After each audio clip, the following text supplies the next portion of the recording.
Good afternoon. It's about 4:45 on Saturday and the sun has just come out after a rather cloudy day, and I'm just going to do a brief video where I walk up and down Broad Street and possibly one or two of the neighbouring streets just to see what people are doing today. So I'm not going in search of anything particular. I'm just seeing what is going on. We must be pretty near the peak of the tourist season, I'd have thought. Students are away on holiday, or most of them. Some graduates will be here.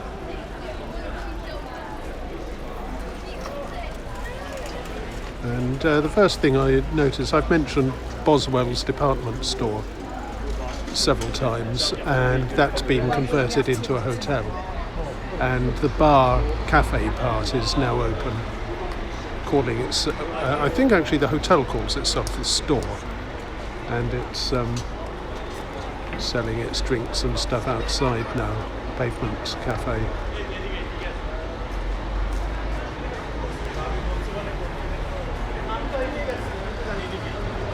This is the bottom of Broad Street, the end nearest Corn Market.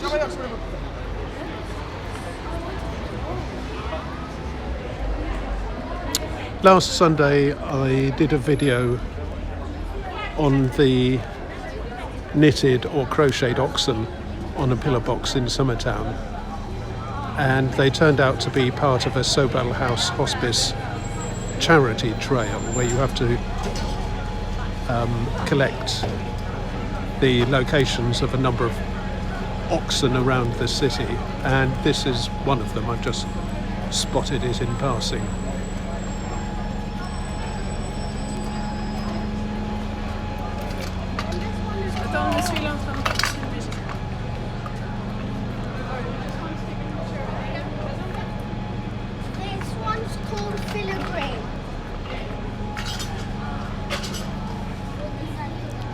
So there's people busily selling their drinks, or at least hoping to sell their drinks at the store cafe bar. These are the councils. They landscaped Broad Street by removing most of the parked cars and putting in these, which is a great improvement.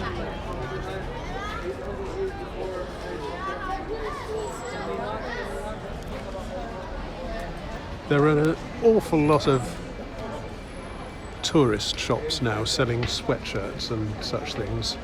Watson's I had never even heard of until a few years ago. Official store, they call themselves. Official for Harry Potter, it looks like. I think that's an owl with an envelope to the right of the official store. But there was no such outfit as Watson's here till, I don't know, maybe 3 years or less. So any attempt to persuade people that it's been here since 1816 or whenever is a fake. And then we have the Oxford campus store, which is likewise got no history at all, unless it's one of the established clothing shops which is renamed. We've got Oxford Campus Official. We've got the Varsity shop.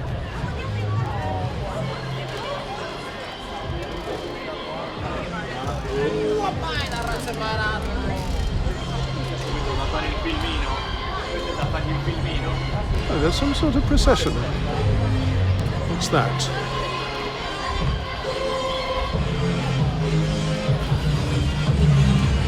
Okay. Our World International Theatre Festival. Wow. Mandala Theatre Company.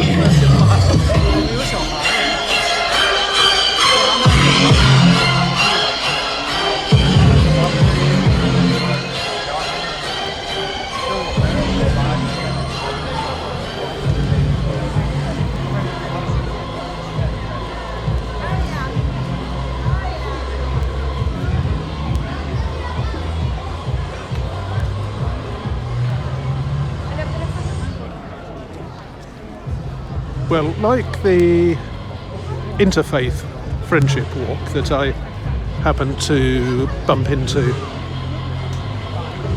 some time ago, this was not planned on my part. I didn't know the youth theatre procession was going to make its way through Broad Street. I just operate on the principle that if I'm around enough, I can generally find something that's interesting.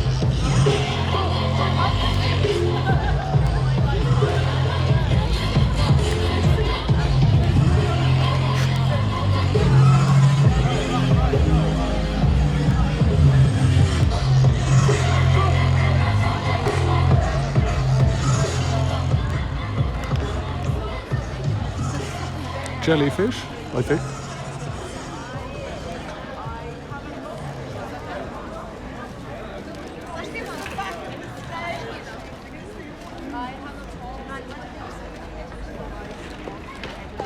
Okay. Would you like one of these? Thanks very much.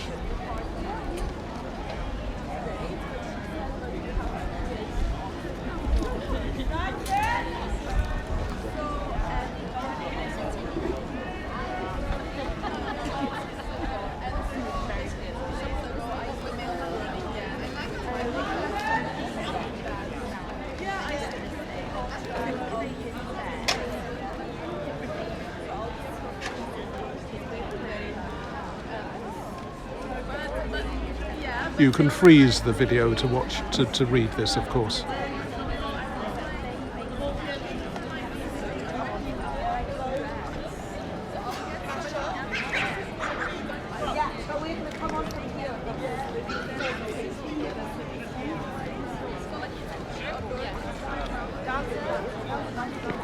Get out of their way.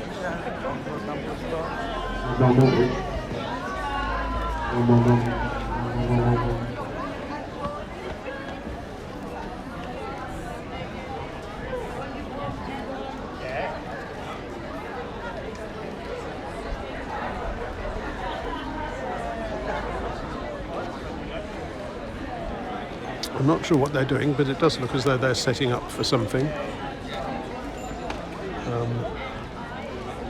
Let's wander around Broad Street again while they're getting ready.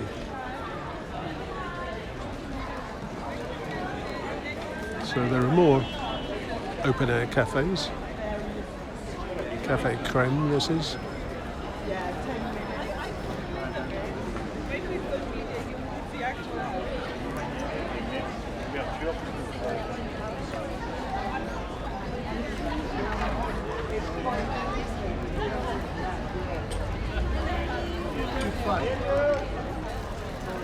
Get Willy murder. Literally. That's all right. I think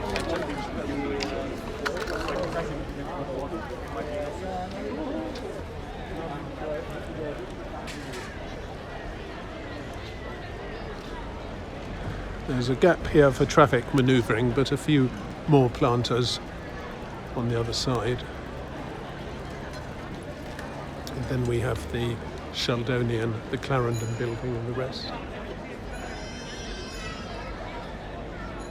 Trinity College is celebrating its latest grand renovation, and there is a queue for Oxford walking tours here. I think those take off at every half hour from that spot.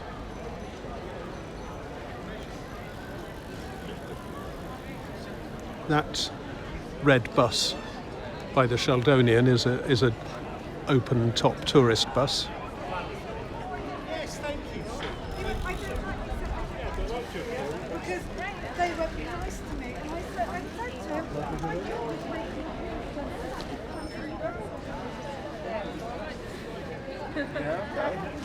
No, I'll go around the back there.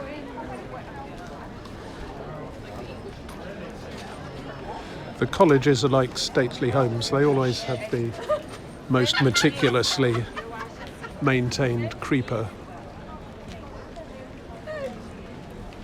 They can afford it, and they have the 500-year-long perspective to do it properly.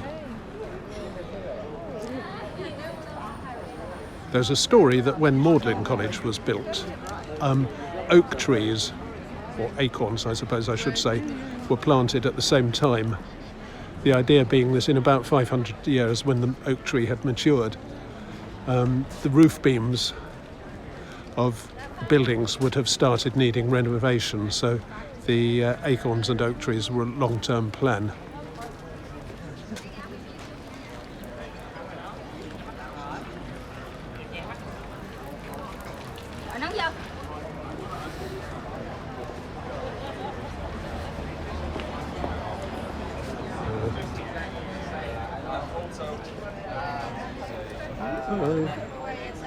That's the White Horse pub.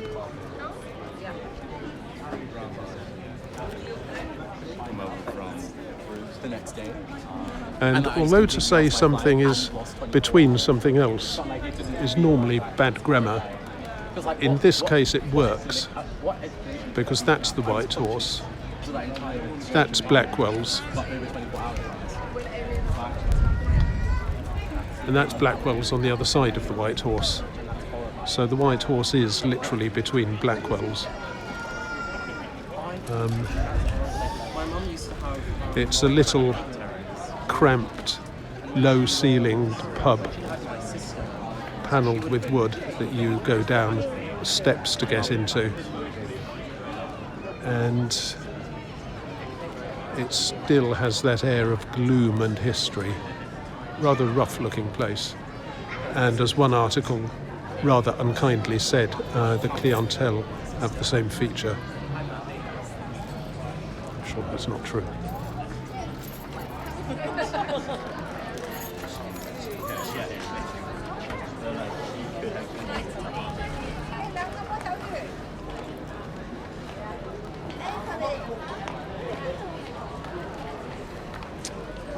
Museum of the History of Science will be closing now.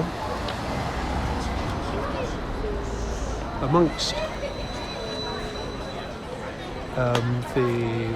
they have a lot of old scientific instruments, telescopes and microscopes and so on. I can't remember any more distinguished items in their collection, although they do have them. Probably got something like the first scintillation chamber for detecting radioactivity. People with an interest in computing may have heard of Charles Babbage, who built a mechanical computer, or in fact two or three mechanical computers of increasing sophistication back in the 19th century.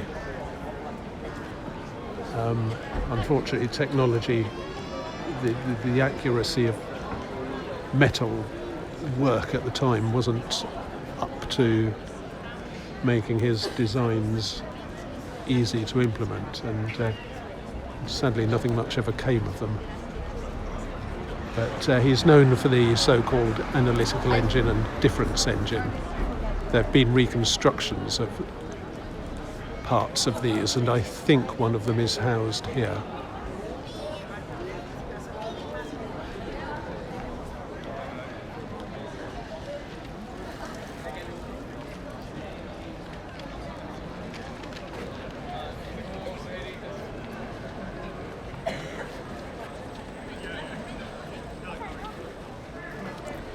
That's the so-called New Bodleian Library, now called the Western Library, built 1954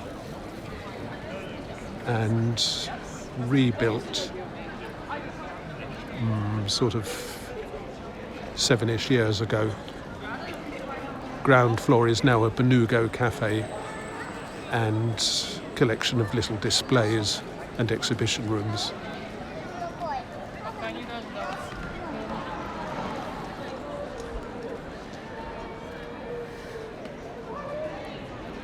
That is the King's Arms, which is nice, light, airy pub, big windows, several rooms on the inside.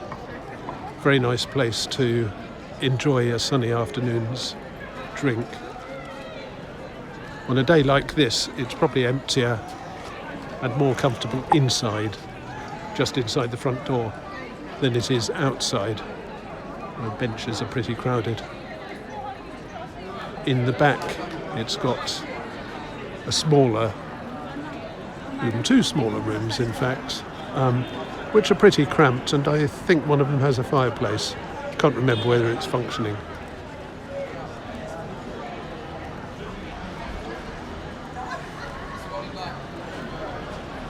Wadham College over on the right, beyond the King's Arms.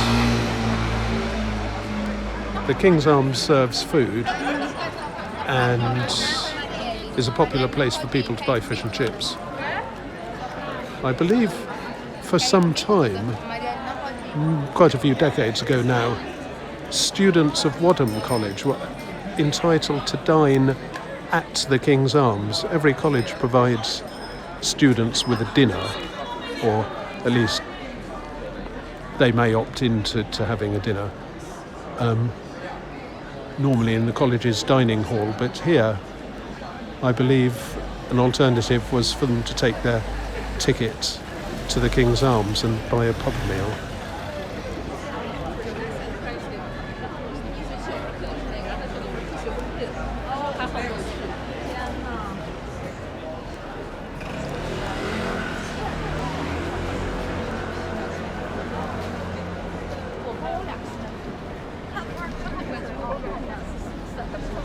That is another tourist bus.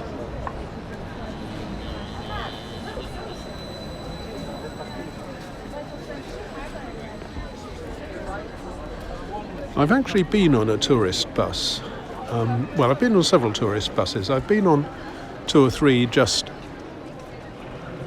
for interest, but I've also been on one tourist bus where all of the passengers, apart from me, were town criers. That is, the people not in the UK, the people who dress up in medieval-looking tricorn hats and long sort of tailcoat jackets with their various regalia, and who shout at the top of their voice, "Oyez, oyez, oyez, hear the latest news." Only this one was being... Only the Oxford used to have a town crier, and he was employed by the council, mainly, I think, for advertising. He would advertise things like poster sales in the town hall. And on one occasion, they had the first run of the National Town Crier competition in Oxford, where town criers from as much of the rest of the country as possible came, and most of them competed to be the loudest and the most intelligible at reading out various announcements. It was a very, very noisy event. And by virtue of having drawn a cartoon of the town crier, I got invited to the Lord Mayor's breakfast parlour, and then to the ceremonial parade that started the exhibition, and to lunch, and eventually to a tour where all the other passengers, tour of Oxford, all the other passengers on the bus were town criers, dressed still in their full regalia. And until you have seen and heard a tourist bus full of town criers, you have no idea how noisy it is. This is another bull, one of the Sobel House bulls.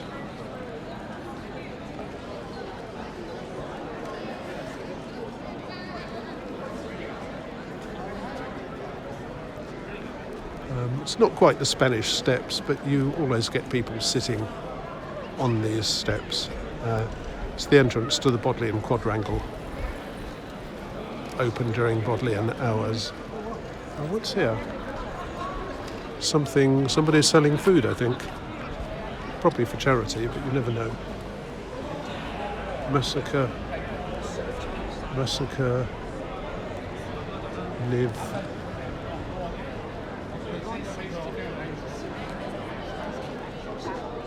Hello.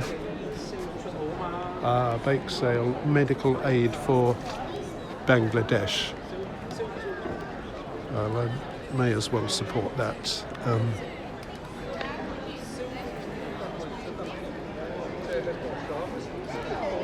I'll turn off for a moment while I buy something. Right, so I've just bought a very nice looking slice of cake. Apologies for the bite out of it. Can you tell me your organisation's name, or are you just doing this sort of as a one-off? So we're students in Oxford. Yes. We are not associated with a particular organization. However, we are connected with people on the ground who are Right. helping injured students in Okay. Bangladesh with their medical expenses. And that's whom we're going to pass on the money to. We also Right. need funds for long-term. So this is a one-off. It's not an official organisation.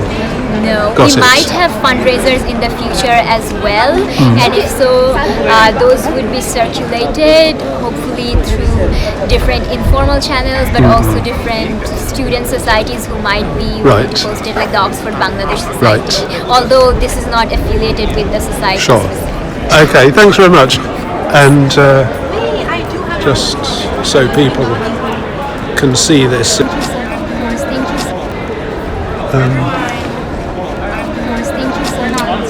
And those are the things that were for sale, and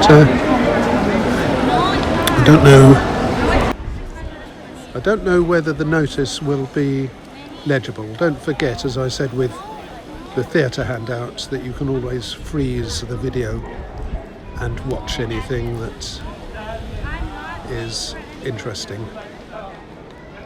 Right, thanks. Good luck.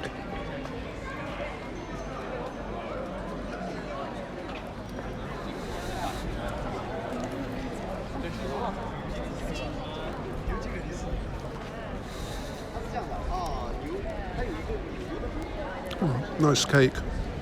I think at the end of term.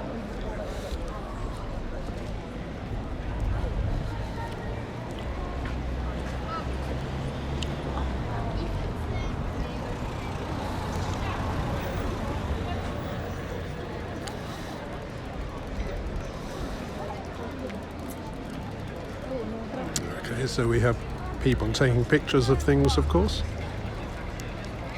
Shouldn't complain, but of course I'm taking pictures of people who are taking the pictures.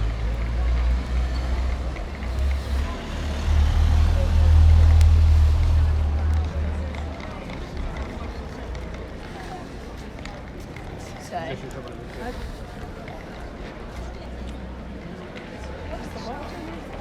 Now walking down the south side of Broad Street towards Corn Market. That's Exeter College on the left, and I really shouldn't speak with my mouth full, but it's full of cake.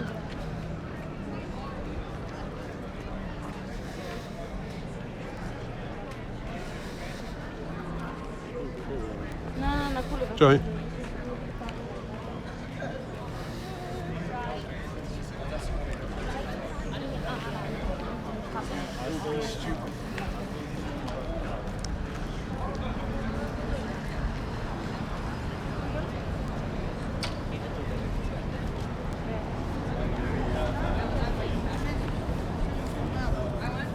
History of Science Museum at 100, 1924 to 2024.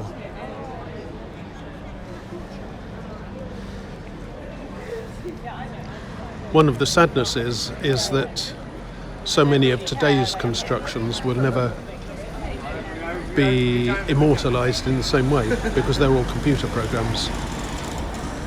You can't, for example, have a physical copy of the World Wide Web and celebrate Tim Berners-Lee thereby.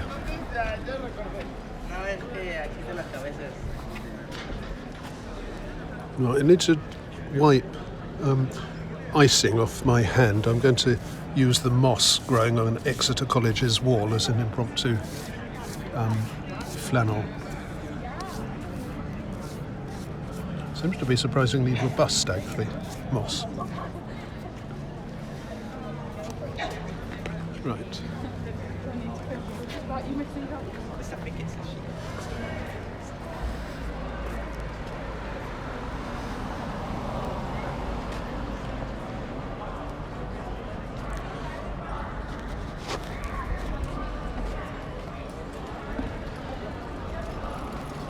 One of my, I think I've said various times that I made wind baffles by gluing cotton wool balls over my microphones.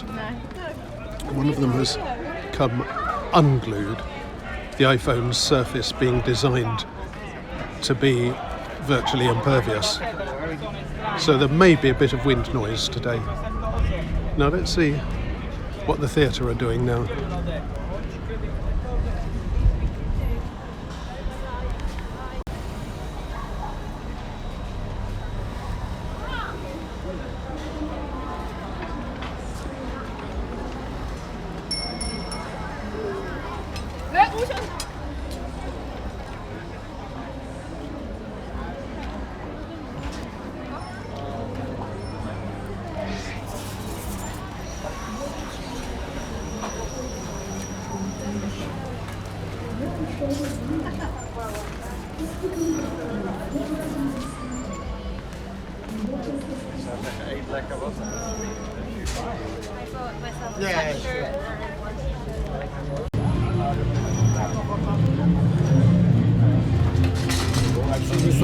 Are you okay?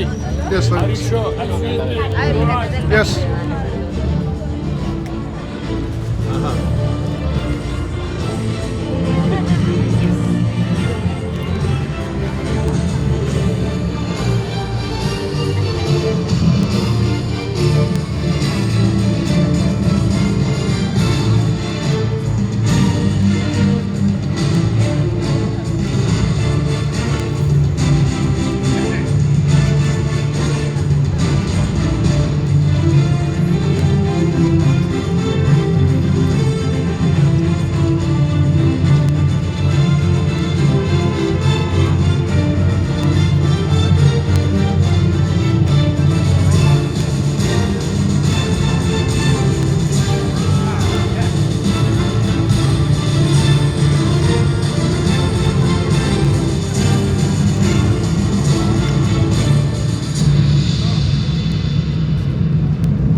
I have recently returned from my first expedition as a climate activist, where I joined a team of historians, archaeologists, and climate scientists to search for the ancient, lost city of Atlantis, a civilization talked of by the renowned Greek philosopher Plato. Down we went into the belly of the sea to uncover the hidden treasures of this advanced civilization, a long-lost global empire full of beauty and architecture.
I'm afraid I'm not going to find out what happened to Atlantis because I have to meet somebody, but it's an interesting metaphor for climate change. I've not thought of that before. Good luck to them.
Okay, this is me